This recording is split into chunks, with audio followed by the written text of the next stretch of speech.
966 Park Avenue Tower. 11:48 a.m., November 10. With a weird moan, her whole body shivering, she collapses onto the sofa. Luckily, she's already sitting as she crumples. If she was standing, she might have cracked her head on the marble floor like Humpty Dumpty, which won't be pretty. She's lying there, totally motionless, looking like she's been turned into stone as the result of looking Medusa in the eye. I gasp, fearing she's dead. Rick Rolling, the head of the FBI's New York Paranormal Division and my boss for the past 2 days, approaches and touches her neck. Looking totally blasé, he confirms that she's still alive. I let out a sigh of relief. On the other hand, Rolling announces that we leave the place because it's boring. My eyes widen with a total disbelief. I disagree with him, but he brushes off my objection, stating that he doesn't care about all the crap of making arrests, prosecuting, and taking cases to trial. Again, he says that it's just a minor issue and he's way too busy for that. You know what? I have better things to do. Rolling declares, turning on his heels to leave the condo. Excuse me, Rick, we can't just leave, I say. Then it suddenly occurs to me that offending my boss isn't in my best interest, so I add, I'm afraid. Why not? Mandy, don't be such a killjoy. The NYPD can work on the boring stuff, such as deciphering the social pathology of crimes and so on, because they have time to kill. On the other hand, I have no time to waste. Okay, so we don't need to decipher the social pathology of crimes, but we do need to figure out the whereabouts of the human-eating monster, don't we? I point out. I'm not joking or exaggerating. I'm talking about a practically imperishable ghoul which could eat up the entire population of New York State, if not the whole world. A few days ago, in the middle of the night, John Sanguinis was standing in front of a shabby 5-story apartment in Washington Heights. He was just Ivan Flynn, the insufferable enemy. Usually, he had better things to do than visiting his worst enemy before the crack of dawn, such as sleeping like a log. Or making love with Ruth, which was even better than sleeping on his own. Ruth McMahon was his girlfriend, who was unbelievably beautiful, dazzling, and had a truly big heart. Also, it didn't hurt that she was rich. What was more wonderful about her was she appreciated John's talent as an actor. It was a rare trait to come across in society, and it was why she happily provided him both moral and financial support. If there were any shortcomings about her, it was that she was two-timing him with Ivan. He thought about her taste in men, or lack thereof, and shrugged. John wasn't very smart, so he didn't realize describing Ruth's taste in men as horrible was the same as admitting that he was a total loser. A cold, wet late-autumn breeze was blowing from the East River. A sprinkle of rain hit him in the face. The metal stairs were slippery, occasionally letting out squeaks and squawks. The building's elevator hadn't functioned since God knows when, so he had no choice but to climb up the damned stairs. As an actor, he went to the gym to do occasional workouts and training, but that didn't mean he was a big fan of vigorous exercise. He jumped and let out a girly yelp when a rat the size of an obese chihuahua ran up the stairs from behind and went ahead of him. What kind of miserable excuse of an unknown artist lives here? He muttered to himself after some cussing.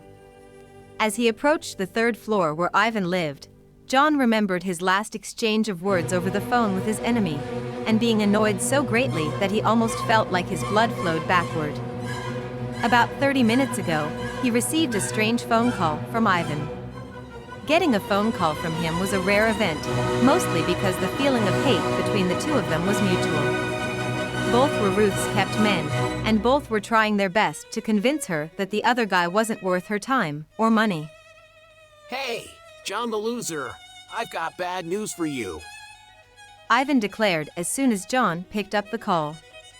He sounded like he was drunk, but there was something in his voice that made John nervous. What are you talking about? I'm calling to deliver a piece of special news to you. Now that I've acquired something to make me the El Greco of the 21st century, you're so out of sight to Ruth and out of the picture. She is going to choose me, and she'll dump you like a piece of garbage. Ah!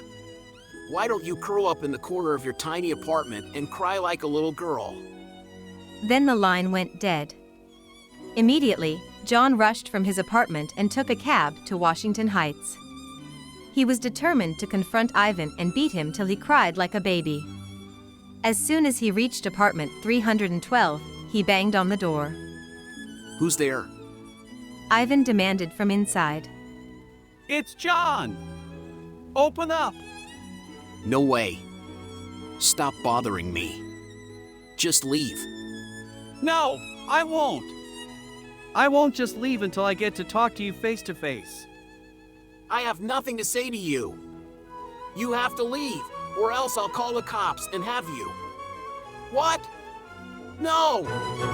Hey, Hawk! Then came silence. Hey, Ivan, what's going on? Come on, Ivan. Open up.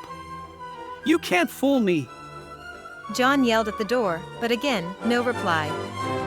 He jumped and kicked at the door.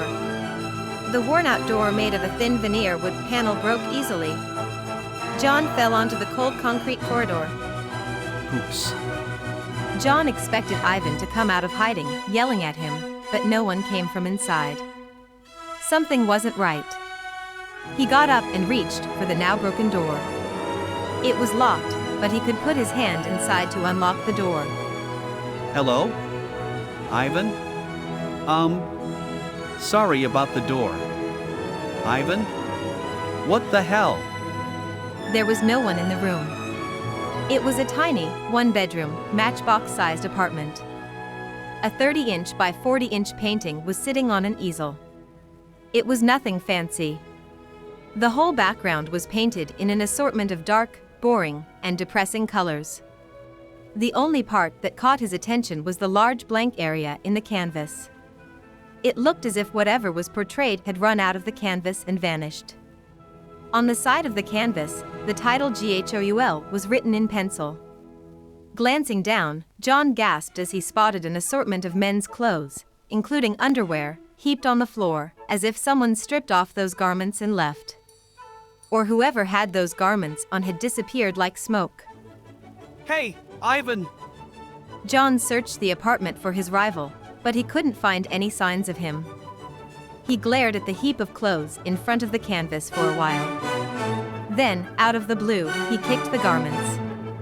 As the shirt, pants, and underwear scattered, something like pebbles of stone rolled over the floor. What the?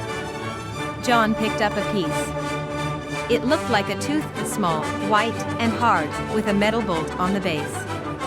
As an actor, he liked to play the role of a tough guy, but in reality, he wasn't. Indeed, he detested anything and everything that was spooky. Startled, he dropped the tooth on the floor. When it hit, he caught a glimpse of several other pieces. Each was about the size of a chickpea, yellowish-white with dark brown stains.